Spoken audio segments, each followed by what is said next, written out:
Hi, my name is Daud and I welcome you all to Shiv Jyoti online classes. Today, together, we are going to study a poem called Heartwood. In this poem, a tree has a serious message to give. In this poem, a tree has an important message to give to the whole mankind. What is that message? You're about to find out. So did you see the woodcutter was going to cut the tree down and the tree was requesting him. Now we are going to study this poem in detail, okay? Before we start reading this poem, before we get into it, we would first like to know the name of the writer, because we should always give due credit and thanks to the writers and the poets, because they write these awesome poems and stories for us from which we learn a lot of good things and moral values, and sometimes we get entertained too. So the name of the poet, the name of the person who has written this poem is Robert Macfarlane. He is the person who has written this poem for us, and we are going to learn from this poem that we should not cut the trees down unnecessarily. So here it goes, the first stanza. Would you hew me to the heartwood cutter? Would you leave me open-hearted? In this first stanza, you need to be able to understand the perspective of the writer, to be able to understand the point of view of the poet in a better way. You need to imagine that either you are the writer yourself, or you are the tree, you are the person, or you are the subject of his writing. So you can imagine yourself to be a tree, and the tree is talking to the woodcutter, and the tree says, would you hew me to the heart, woodcutter? Would you leave me open-hearted? The tree says that, are you going to cut me down, woodcutter? Are you going to cut me down to the heartwood? Heartwood, is that portion, is that area of a tree where we can say it's like the heart of a tree, and it's somewhere in the middle of a tree, and you will know more about it in your other subject like environment science or science. You will know more about the heartwood. You can find out more details about the heartwood in detail in other subjects.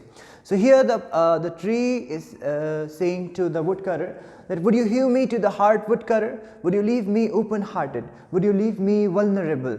Because when a tree would be cut down to the heartwood, it's going to remain vulnerable, and the tree is going to feel vulnerable. And he is saying this to the woodcutter, woodcutter, are you going to cut me down? Are you going to leave me vulnerable here like this in the middle of a jungle? A woodcutter has gone and he intends to cut the tree down, and the tree is requesting him, asking him not to cut it down. Put an ear to my bark, cutter, hear my saps smutter, mark my heartwood's beat, my leaves flutter. Would you turn me to timber, cutter? Leave me nothing but a heap of logs, a pile of brash. Then the tree continues to talk. The tree says that you should put an ear to my bark, listen to my bark, listen to what I say, try to listen to my emotions, try to listen to this voice of mine which is coming from my heart. Put an ear to my bark, woodcutter, dear woodcutter, please listen to me.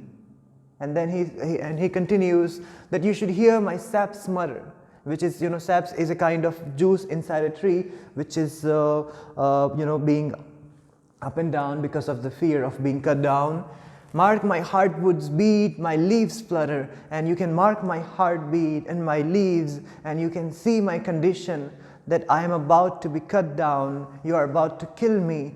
Please listen to this voice coming from my heart. Put an ear to my bark. Would you turn me to timber, cutter? Are you going to turn me to timber? Are you going to make me a timber? Are you going to turn me into a timber and leave me nothing but a heaps of logs? Those different pieces of woods. Imagine it's a piece of wood and so many pieces of woods together. Are you going to leave me like that? Are you going to turn me into a timber, woodcutter? I am a world cutter. I am a maker of life, drinker of rain, breaker of rocks, caster of shade, an eater of sun. And then the tree continues. He says, I am a world, woodcutter. I am a kind of a world, you know. I'm a kind of a world, you know, because a lot of creatures find their shelter in a tree. A lot of birds live there. A lot of birds give birth to their children on the branches of a tree. So that's how we can say that a tree is like a world, and that's why the tree says, I am a world, woodcutter.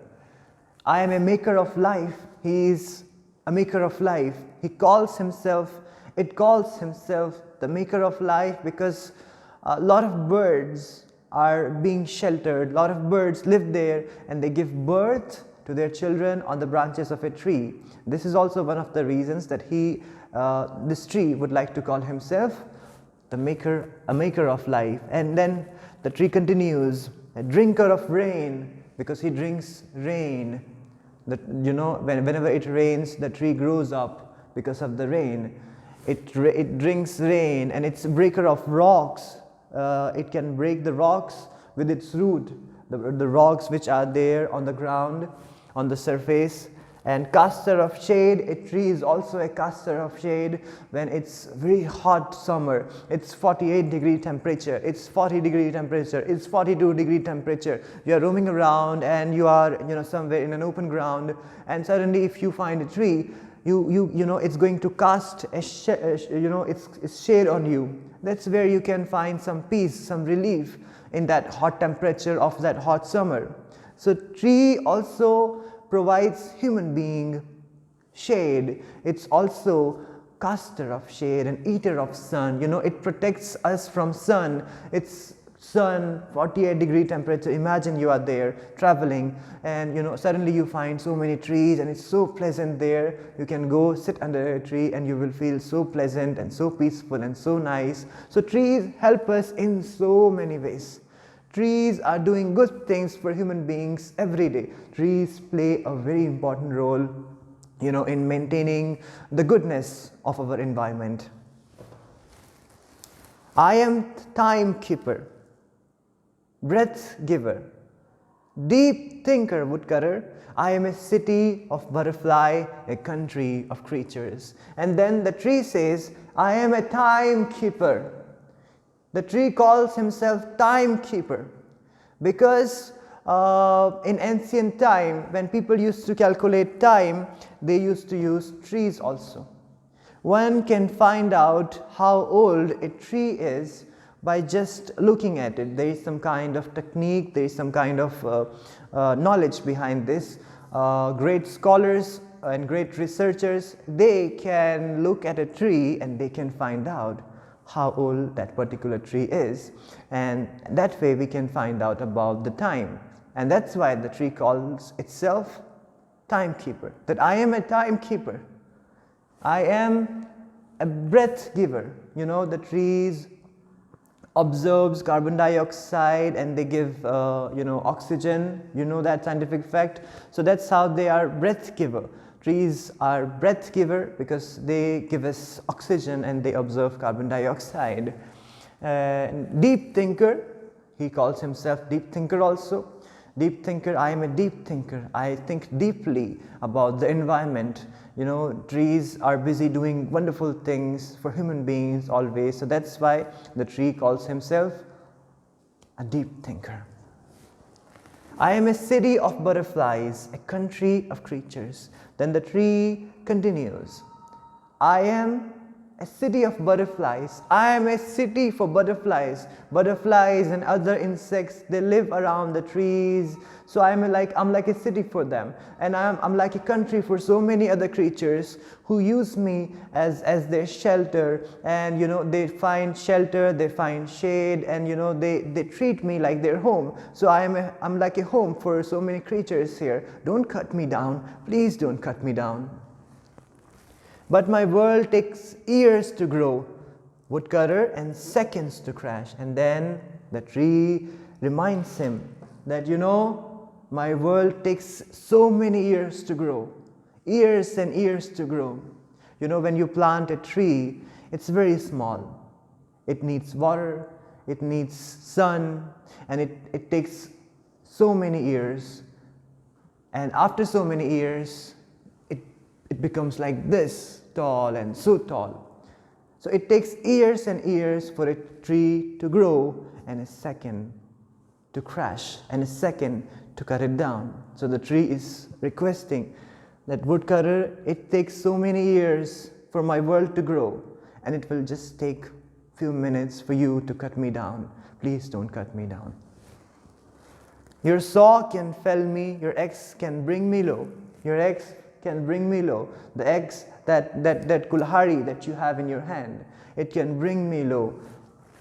Do you hear these words I utter? And then the tree is asking, do you hear these words I utter?